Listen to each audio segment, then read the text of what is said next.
ሰው በእድልና በገድ የሚኖር ፍጥረት ሳይሆን በመንፈሳዊ ዓለም ኃይል የሚንቀሳቀስ ነው። አንዱ መንፈሳዊ ስራ ጀርባ ሌላ መንፈሳዊ ኃይል አለ። ወይም ከጨለማ ስልጣን ከሚባለው ወደ ማርቨለስ ላይት አስደናቂ ወደሆነው ብርሃን አፈለሰ። ራሳችንን ስናይ ከኋላ ጎበዝ ዲዛይነር አለ። ለእውነት መታዘዝ ማለት ምን ማለት ነው? አለን እንደ እግዚአብሔር ቃል ራስን ሰሚት ማድረግ። ሰው ቁሳዊ ፍጥረት ብቻ አይደለም። ሰው መንፈሳዊም ነው። እንደገና ምንድን ነው? ቁሳዊ ነው።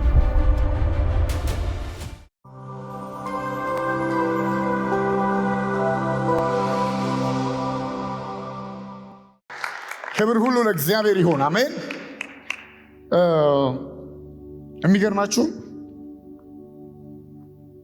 ሁላችንም እንደምናምነው ሁለት አይነት ዓለም ነው ያለው። መንፈሳዊ ዓለም አለ አይደል? ፊዚካል ዓለም አለ፣ ቁሳዊ ዓለም አለ። ይህንን እርግጠኛ ነን። አማኝ ነው የሚባለው አንድ ሰው ስፒሪቹዋል ሪል እንዳለ ሲያውቅ፣ መንፈሳዊ ዓለም አለ ብሎ ሲያምን አማኝ ነው ይባላል። ከዛ ማንን ያመነው የሚባለው ሁለተኛ ነገር ነው አይደል? ግን መንፈሳዊ ዓለም አለ ብሎ ማመን አለበት። ለምሳሌ ይሄ ቤት እንደዚህ ተደርድሮ ስታዩ እዛ ጋር ቁጭ ብትሉ ዲዛይኑ ያ ወንበር ከዛ ጋር በቃ ስትሬት ነው። የሚገርማችሁ ያቺ ጫፍ ከዛች ጫፍ ስትሬት ናት። ያቺ ጫፍ አሁን ያልኳችሁ ጫፍ ከዚህኛው ጫፍ ስትሬት ነው። ያቺ ጫፍ ከዚህኛው ጫፍ ጋር ስትሬት ነው። ይህቺ ጫፍ እውነቴን ነው የምነግራችሁ ከዚህኛው ጫፍ ጋር ስትሬት ነው። እቺ ጫፍ ከዚህኛው ጫፍ ጋር ስትሬት። ወንበሮቹ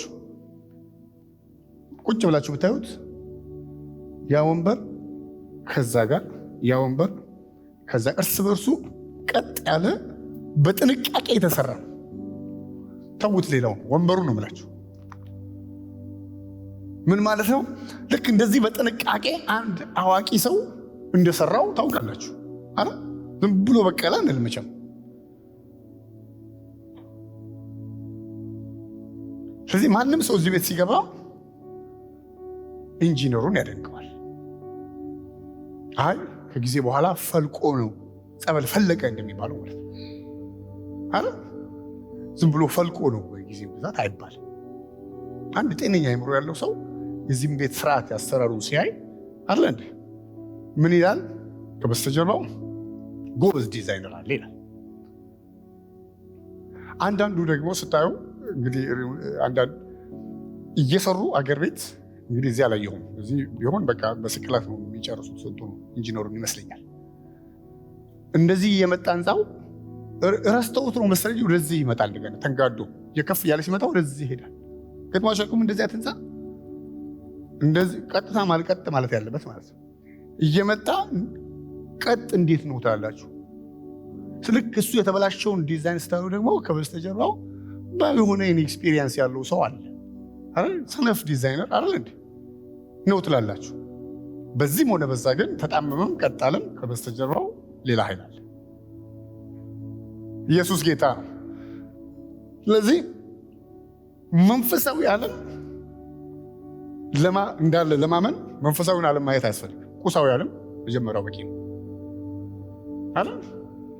ቁሳዊ ዓለም ፊዚካል የሆነውን ዓለም የሚያይ ሰው ምን አለ ይላል? መንፈሳዊ ዓለም አለ ይላል። ከበስተጀርባው አይደል እንዴ የሚያንቀሳቅሰው አለ ይላል። እንደዚህ ይላሉ እዚያ ሀገር የሆነ ጦርነት ሲካሄድ አሁን በአገር ቤትም ሆነ ቤትም ቦታ ላይ ከኋላ አሻንጉሊቱን የሚያንቀሳቅሰው ማን ነው ብሎ ይጠይቃል አይደል የሚባለው?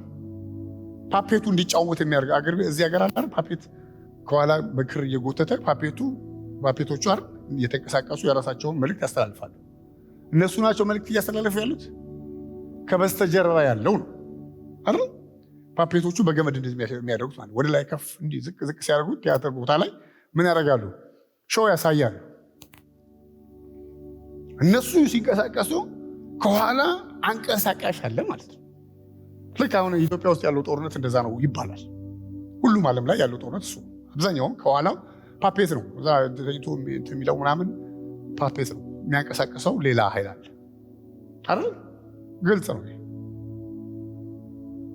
ግልጽ ነው። ልክ እንደዚህ ነው ፊዚካል ዓለሙን ስታዩ፣ ይሄ ቁስ ስታዩ፣ ሰማይ ምድር ስታዩ፣ ሌላው ቀርቶ ራሳችሁ ብታዩ ከዚህ ህንፃ በላይ እጅግ ውስብስብ የሆነ በጥንቃቄ የተፈጠርን ፍጥረት እንደሆነ ይገባናል። ስጋችንን ስናይ አረ እያንዳንዱ ነገር በጥንቃቄ እንደተፈጠረ ሰነፍ ሰው እንዳልፈጠረን ይገባቸዋል። ሰነፍ የሆነ አምላክ እንዳልፈጠረን ይገባቸዋል። ድሮ ሲያስተምሩን ነርቭ ኢንዲንግ የሚባላል አይደል? ነርቭ ማብቂያው ማለት ነው። የቱ ጋር ነው? ብዙ ጊዜ ከዚህ አይደል ጫፍ እስከ እግር ጫፍ ድረስ ከጣት አይደል? እነዚህ የተያያዙ ናቸው ነርቭ ኢንዲንጎች። እነሱ እንዳይጎዱ የፈጠረ ጥፍር አድርጎበታል። በጣም ሴንሲቲቭ ስለሆነ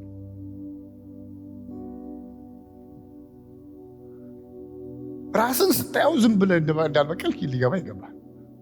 ራሳችንን ስናይ ከበስተጀርባ ማን አለ ማለት ነው? እግዚአብሔር አለ። እግዚአብሔር አለ፣ የፈጠረን አለ ማለት ነው። ራሳችንን ስናይ ከኋላ ጎበዝ ዲዛይነር አለ፣ ራሳችንን የቀረጸ። እኛ ዝም ብለን አልመጣንም፣ ዝም ብለን አንኖርም ማለት ነው። እግዚአብሔር ይመስገን። ለዚህ ቁሳዊ ዓለም አለ፣ መንፈሳዊ ዓለም አለ። መንፈሳዊ ዓለም እሱን ለማወቅ ግዴታ መንፈሳዊውን ዓለም ማወቅ ያስፈልጋል። ቁሳዊ ዓለም መንፈሳዊ ዓለም እንዳለ ይናገራል መጽሐፍ ቅዱስ። በሮሜ ምዕራፍ 1 ላይ እንደዚህ የሚል ቃል አለ። ሮሜ ምዕራፍ 1 ኢየሱስ ጌታ ነው። ሮሜ ምዕራፍ 1 ቁጥር 18 ጀምሮ እንደምታውቁት ሮሜ መጽሐፍ ለሮሜ ሰዎች የተጻፈ ነው አይደል? ለጣሊያን ውስጥ ላለ ለሮም የተጻፈ ነው። ለሮም ቤተክርስቲያን በራሱ ኮንቴክስቱን ስታዩት ሰላምታ ከጨረሰ በኋላ ምዕራፍ 1 የተጻፈው አሕዛብን ኢንፈሳይዝ እያደረገ ለአሕዛብ እየተናገረ ነው። ምዕራፍ 1 ልክ ወደ 2 ሲገባ ወዴት ይሄዳል ማለት ነው? ለአይሁዶች ይነግራቸዋል ማለት ነው። ምዕራፍ 1 ለማን ይነግራቸዋል? ለአሕዛብ። አሕዛብ ክርስቲያን ለሆኑ አሕዛቦች ማለት ነው። ምዕራፍ 2 ስትገቡ ደግሞ ክርስቲያን ለሆኑ አይሁዶች ይነግራቸዋል። ምዕራፍ 3 ስትገቡ ደግሞ ለማን ነው የሚናገረው? ለሁለቱ። ጻድቅ የለም አንድስ እንኳን የሚለው ስለ 2 ሰው ነው የሚናገረው፣ ስለ አሕዛብና ስለ አይሁድ። ምዕራፍ 3 ላይ ማለት ነው። እና አሁን እዚህ ጋር ምን ይላቸዋል?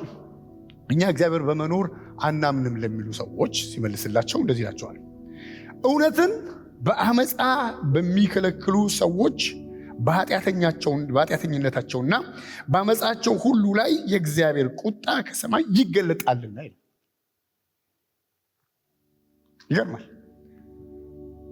ላስት ዊክ ስንነጋገር ምንድነው የሚለው? ለእውነት እየታዘዛችሁ አይደል የሚል ቃል አለ።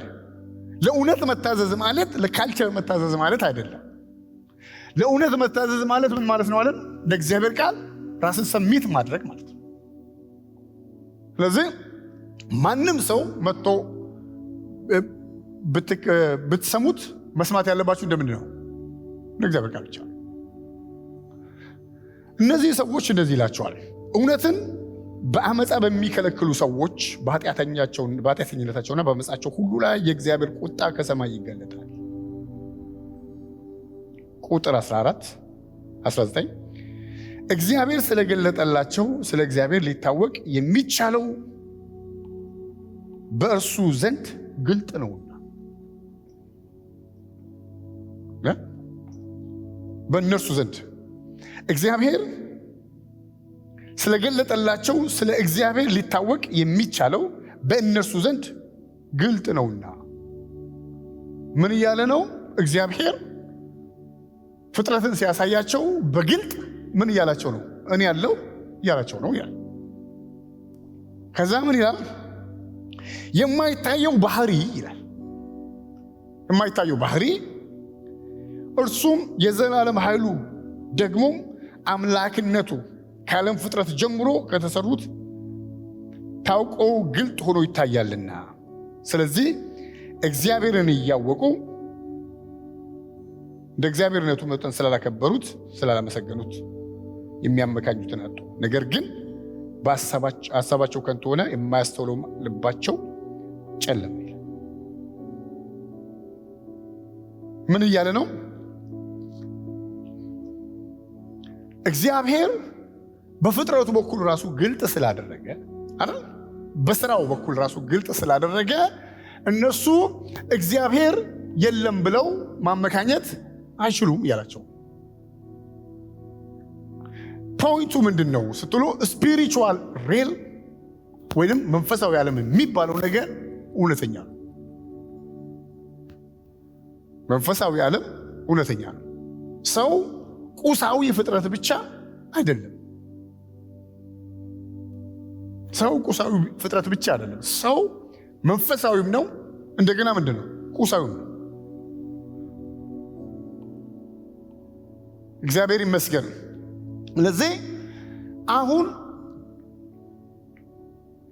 ከተሰራ ስራው በላይ ስራውን የሰራው አእምሮ እጅግ ይደነቃል አይደል? ከተሰራው ስራው በላይ የሰራው አእምሮ እጅግ ይደነቃል። ምን እያለ ነው? ከቁሳዊ ዓለም በስተጀርባ ያለው አእምሮ ከቁሳዊው ነገር በላይ ስትሮንግ ነው ማለት ነው። ስለዚህ ላይፍ የሚባለው ህይወት የሚባለው በምድር ላይ የምንንቀሳቀሰው ነገር ሁሉ ከኋላ አሻንጉሊቱን የሚያጫውተው መንፈሳዊ ዓለም ነው። ሰው በእድልና በገድ የሚኖር ፍጥረት ሳይሆን በመንፈሳዊ ዓለም ኃይል የሚንቀሳቀስ ነው። መጽሐፍ ቅዱስ እንደዚህ የሚል ቃል አለ። እርሱ የከፈተውን ማንም ሊዘጋ አይችልም። ምን ማለት ነው? በፍጥረታዊ ዓለም ላይ ሰውየው ተከፍቶለታል። ከፋቹ ማን ነው? ከኋላ ያለው ማለት ነው። እሱ የከፈተውን ማንም ሊዘጋው አይችልም። እርሱ የዘጋውን ደግሞ ማንም ሊከፍተው አይችልም ይላል። ሲምፕል እንዳይመስላችሁ። ስለ ላይፍ ነው የሚያወራው። ስለ ላይፍ ነው የሚያወራው። ስለዚህ ዓለም በሁለት ከከፈለው መንፈሳዊ ዓለምና ፍጥረታዊ ዓለም። መንፈሳዊ ዓለም ደግሞ ራሱ በሁለት ይከፈላል አይደል? እንደምናውቀው መንፈሳዊ ዓለም ስፒሪቹዋል ሬልም የሚባለው ኤሌመንታሪ ትምህርት ይመስላል፣ ግን በጣም ኢምፖርታንት ነው። አሳያችኋለሁ። መንፈሳዊ ዓለም የሚባለው ራሱ በሁለት ይከፈላል። የትኛው ዓለም? የብርሃን ዓለም የሚባለውና የጨለማ ዓለም የሚባለው አይደል? የብርሃን ዓለምና የጨለማ ዓለም በተቃራኒ ምን ማለት ነው? የህይወት ዓለምና በሌላ አገላለጥ የሞት ዓለም ማለት ነው። የተስፋ ዓለምና የተስፋ መቁረጥ ዓለም ማለት ነው። የመነሳትና የውድቀት ዓለም ማለት ነው። ከዚህ ዓለም የሚባለው መንፈሳዊ ዓለምና ቁሳዊ ዓለም ከሆነ ስፒሪቹዋል ሬልሙ ደግሞ በስንት ይከፈላል? ዓለም በሁለት አይደል? የጨለማው ዓለምና የምን ዓለም? የብርሃን ዓለም። እስቲ ቆላስይስ ላይ እናነባለን። ምዕራፍ 1 ከቁጥር 12 ጀምሮ በበጎ ሥራ ሁሉ ፍሬ እያፈራችሁ በእግዚአብሔር ዕውቀት እያደጋችሁ አይደል ቢለው? በምን ፍሬ ያፍሩ አለ? በበጎ ሥራ ፍሬ ያፍሩ። ከዛ እናንተ ደግሞ grow in knowledge አይደል? በእውቀት ምን በሉ? እደጉ። እያደጋችሁ ቀጥሎ ምን ይላል? ከደስታም ጋር በሁሉም ለመጽናትና ለመታገስ እየበረታችሁ በቅዱሳን ርስት ብርሃንን እንድንካፈል ያበቃንን አብን እያመሰገናችሁ በነገር ሁሉ ደስ ልታሰኙ ለጌታ እንደሚገባ ትመላለሱ ዘንድ እንለምናለን። አሁን ለማን ነው የሚነግራቸው ሲባል በብርሃን ውስጥ ያሉ ግን በጨለማ ላይፍ ስታይል ለሚመላለሱ ከዛ አይነት ላይፍ ስታይል ውጡ ያላቸው የሚነግራቸው። ለምንድን ነው እንደዛ የሚላቸው? ቀጥሎ እንደዚህ ይላል፣ እርሱ ምን ታዘዝለት ማለት ነው? ከጨለማ ስልጣን አዳነ። አያቸው የጨለማ ስልጣን በዛ መንፈሳዊ ዓለም ውስጥ የጨለማ ስልጣን የሚባል ዓለም ነው። የጨለማውን ሩል የሚያደርገው ሌላ ወይንም በጨለማ ዓለም ውስጥ ያለውን ህይወት አሻንጉሊቱን የሚያንቀሳቅሰው የጨለማ ስልጣን የሚባል አለ ማለት ነው። ስለዚህ ከእያንዳንዱ መንፈሳዊ ስራ ጀርባ ሌላ መንፈሳዊ ኃይል አለ። ከእያንዳንዱ ፊዚካል ስራ ጀርባ ሌላ መንፈሳዊ ዓለም ወይም ሌላ መንፈሳዊ ኃይል አለ። እስቲ አሜን። ስለዚህ በደንብ ማመን አለብን። እርሱ የተባለው ክራይስት ነው ወይንም እግዚአብሔር ነው። ከጨለማ ስልጣን አድኖናል። አያችሁ ምን ማለት ነው? በፍጹም አንድ የሚያምን ሰው ምን ውስጥ የለበትም አይደለም ማለት ነው አይደል? ጨለማ ውስጥ አይደለም። ከዛ ስለ ስፒሪቹዋል አታክ ነው የምነግራችሁ ዛሬ። አንድ የሚያምን ሰው ሁሉ ነገሩን ትቶ ሲመጣ ወደ ብርሃን ውስጥ ነው የገባው ሰው።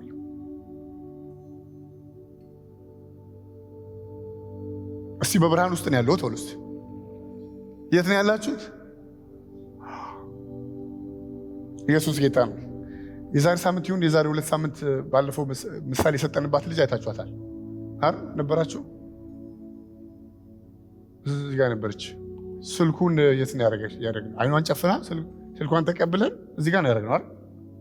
እሷ ወዴት ነው ሄደችው? ወደ ላይ። ማህረቤን አያችሁ የአይነት ነገር ነው አይታችሁ። ስልኩ ሩቅ ስለሆነ ነው አይደለም። ስልኩ የሷ ስላሉ ነው አይደለም።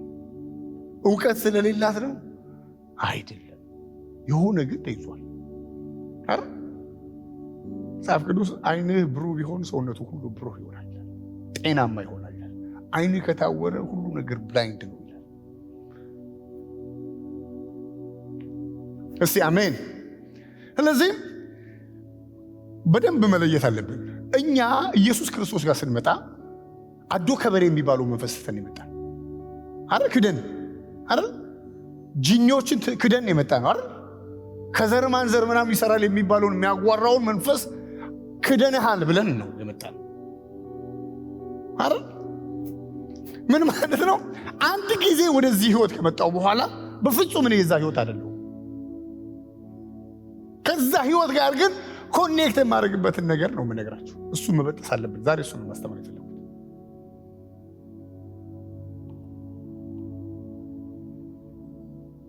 እስቲ አንድ ነገር ልንገራችሁ። አንዳንድ ሰው ለፍቶ ሰርቶ ገንዘብ እያገኘ ድሃም ይሆን የለም አይደል? እየለፋ እየደከመ እየተጋ ተመልሶ ምን ያደርጋል? ምን እየነገረህ ነው ሲባል there is something behind አይደል? I smell rat ይላሉ እዚያ ጋር የሆነ የአይጥ ሽታ ይሸተኛል ይላሉ። ምን ያሉ ነው ማለት ነው በእነሱ ከበስተጀርባው I don't know ከበስተጀርባው ሌላ ጥንስስ የተጠነሰሰ አሻንጉሊቱን የሚያጫውት ሌላ እንዲህ የሚያደርግ ኃይል አለ ማለት ነው። እንደዛ ማለት ነው ስሜል ራት ሲል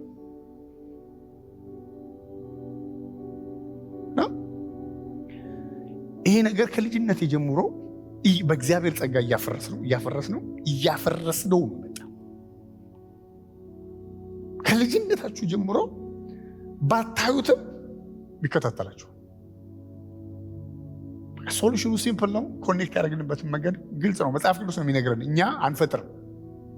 ኢየሱስ ጌታ ነው። ስለዚህ መታወቅ ያለበት እንደዚህ ይላል፣ በቅዱሳን ርስት በብርሃን እንድንካፈል ያበቃንን አብን እያመሰገናችሁ በነገር ሁሉ ደስ ልታሰኙና ለጌታ እንደሚገባ ትመላለሱ ዘንድ እንለምናለን።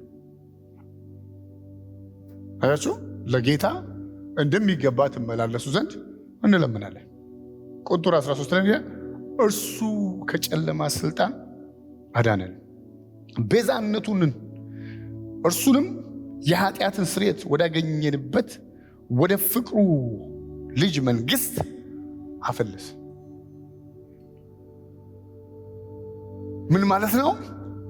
ዛሬ ሳምንትም እንደተነጋገርነው ሙሉ ለሙሉ እኔ ኢየሱስን ያገኘው ቀን በእውነት ነው የምነግራቸው። እኔ ሌሊትም በቃ ደስ የሚለኝ ለካ እኔ ኢየሱስ አለኝ ይላል። የሚገርማቸው የአውሬው ገብቶ ዘር ማንዘሩን ትርምስምሱን አውጥቶ እንደፈለገ የጨለማ ስልጣን ይባለው ማለት ነው። ትርምስምሱን አውጥቶ አንተ ብቻ ቁመህ ስታይ በዚህ ሁሉ ዘመን ለካ ያተረፈኝ ኢየሱስ ነው ትላለህ።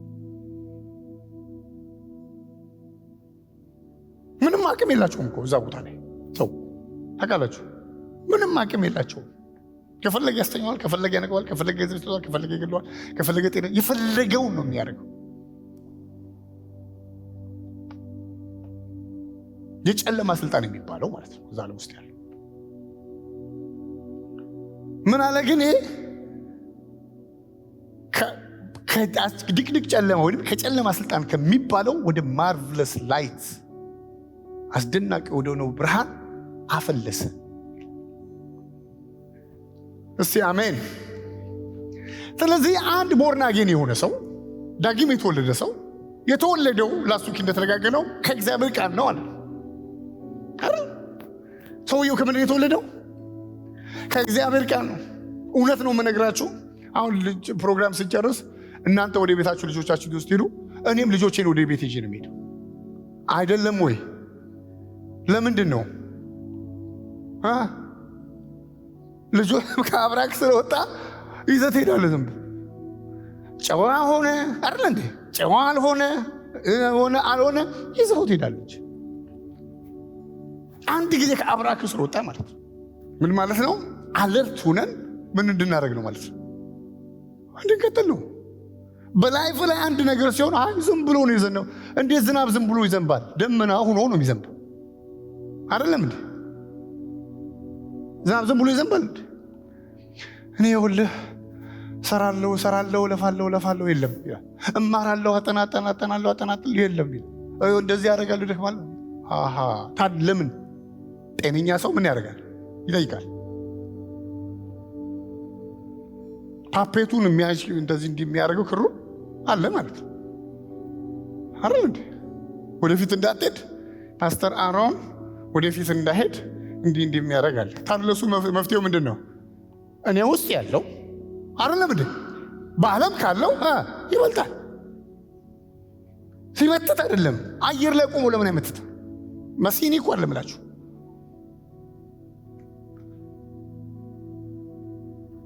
አንተ ውስጥ ያለው በጣም ይሄ ነው።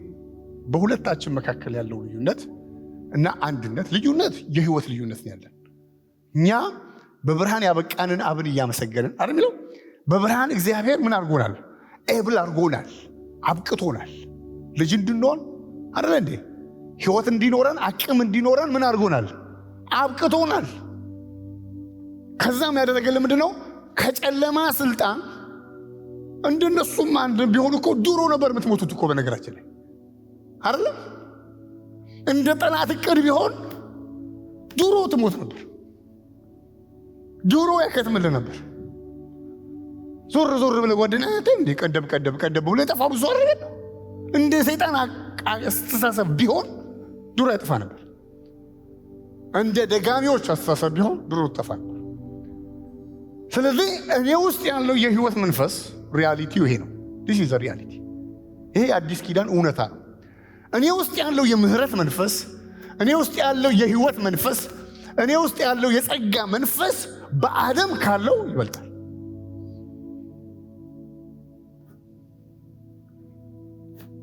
እኔ ውስጥ ያለው ጸጋ በዓለም ካለው ሞት ይበልጣል።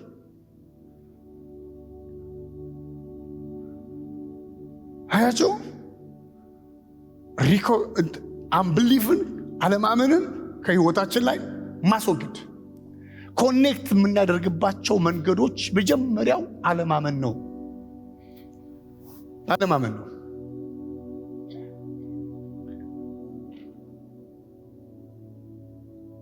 እስቲ አሜን። አንብሊፍ ሰው ባለማመኑ ምክንያት ነገራችሁ የዘላለም እምነት አይደለም እላችሁ፣ በግል ህይወታችን እምነታችሁ የዕለት ተዕለት ህይወት እግዚአብሔር ለጤና ማመን አለብን? መልሱ ምንድን ነው? አዎ። ለአገልግሎታችን ማመን አለብን? መልሱ ምንድን ነው? አዎ። ልጆቻችን እንደተጠበቁ ማመን አለብን? መልሱ ምንድን ነው? አዎ።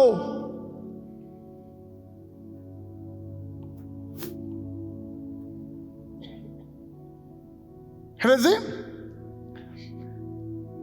የትኛውም የጨለማ ጉልበት ቢመጣ እናንተ ውስጥ ያለው ህይወት እሱን ማፍረስ እንደሚችል ማመን አለባችሁ።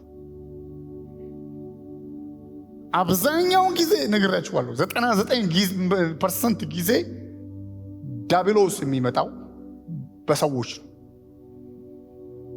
ትዳርን የሚያፈርሰው ሰው የሚመጣው ማጋንንት የሚመጣው በሰው ነው።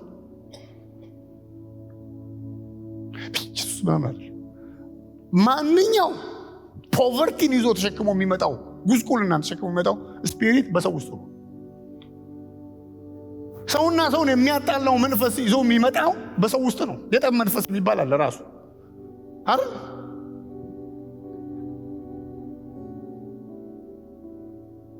ውጊያችን ከደምና ከስጋ ጋር አይደለም፣ ግን ሰዎች ውስጥ ካለው መንፈስ ጋር።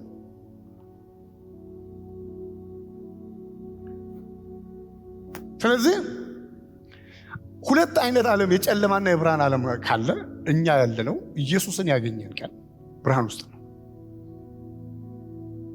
I am protected ዲክሌር ይደረጋል። I am protected በሉት እስቲ። እኔ ቤቴም ልጆቼም ጤናዬም ቤተ ክርስቲያኔም ቤተሰቤም የተጠበቀ ነው። እውነት ነው የምነግራቸው። ልክ ብሬክ እያደረጋችሁ ስትመጡ ባህሪ ነው። ልክ የጨለማ ኃይል ባህሪው ምን መሰላችሁ? እየተሸነፈ ሲመጣ ልክ የጦርነት ባህሪ ነው። ሞቱን አይደል የሚያደርገው? የሚችለውን ከመስመር እንድትወጣ የሚችለውን ሚዲያ ከሀ እስከ ፐ ይጽፍብሃል። ከሀ እስከ ፐ ስምን የማያውቀው ሰው ማለት ነው። ሞቱን ይመጣል። ያ ምንድን ነው የሚፈጥረው በአንተ ላይ? ተስፋ እንድትቆርጥ አይደል? ጊቫፕ እንድታደርግ። በቃ እኔ ከማገለግል ያሰውየው ባላገለግል ይሻለኛል። አይዞ አገልግሎት ማቆም ባንተ አልተጀመረም ይላል። በሚስተር ኤክስ ውስጥ ሆኖ ደግሞ መንፈሱ አይደል? ልክ ቢዝነስም ላይ ይመጣል። በቃ አትነግድ፣ ኢትስ ኦኬ አንተ ቢንቶ ሪላክስ አድርገህ እንትን ቢልህን ካለ ከከፈልክ አይደል እንዴ ይበቃል። ቴንክ ዩ ብለህ በቃ እንትን ማለት ነው።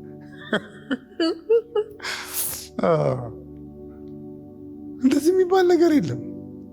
የተቀበልነው ህይወት ኢየሱስ እንደዚህ አለ። እኔ የመጣሁት አይደል ሌባው የመጣው አለ። ከዛ እኔ የመጣሁት አይደል ሌባው የመጣው ከዛ ደግሞ ሁለታችን መተናል አለ። እሱ ድምጥማጥ ሊያጠፋ ነው አይደል?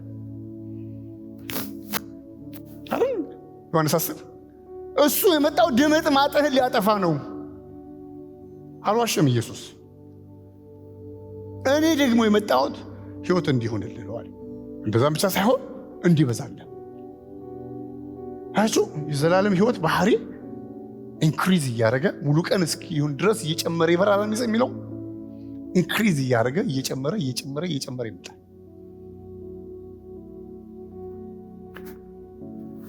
ስለዚህ ምንም ውስጥ የምናደርገው ታይም የለም። እኛ ውስጥ ያለው ህይወት መንፈስ በዓለም ካለው ይበልጣል። እኛ ውስጥ ያለው ጸጋ በዓለም ካለው ይበልጣል።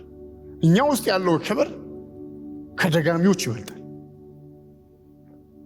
የሚገርማቸው አንዳንድ ሀገር ያሉ አገልጋዮች ኢትዮጵያ ውስጥ አለ።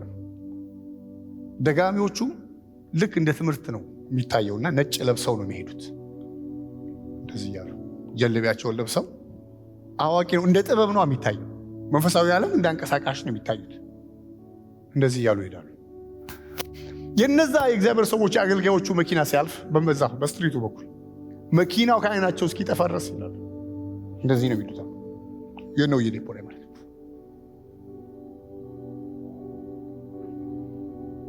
ሰሚት ያደርጋል፣ ይገዛል ማለት ነው። ምንድነው ሪዝኑ ሲባል እኛ ውስጥ ያለው የህይወት መንፈስ የሚፈራው ጠቋር የሚፈራው ምንድነው? ዳንጎቴ ለከሰስ ነው ዳንጌቦ የሚፈራው እንደ ርቢ የሚባል መንፈስ የለም። እኛ ውስጥ ያለው የህይወት መንፈስ የጀግንነት መንፈስ ነው።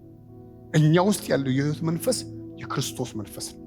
እኛ ውስጥ ያለው ጸጋ ዓለምን ምን የሚያደርግ ነው? የሚቀይር። ምንድነው? what is the problem? ለምንድነው ብሬክ ያላደረግነው? ብሬክ ያላደረግንበት የመጀመሪያው ነገር እምነታችን ነው። መንፈሳዊ ዓለም በእምነት ነው የሚንቀሳቀሰው።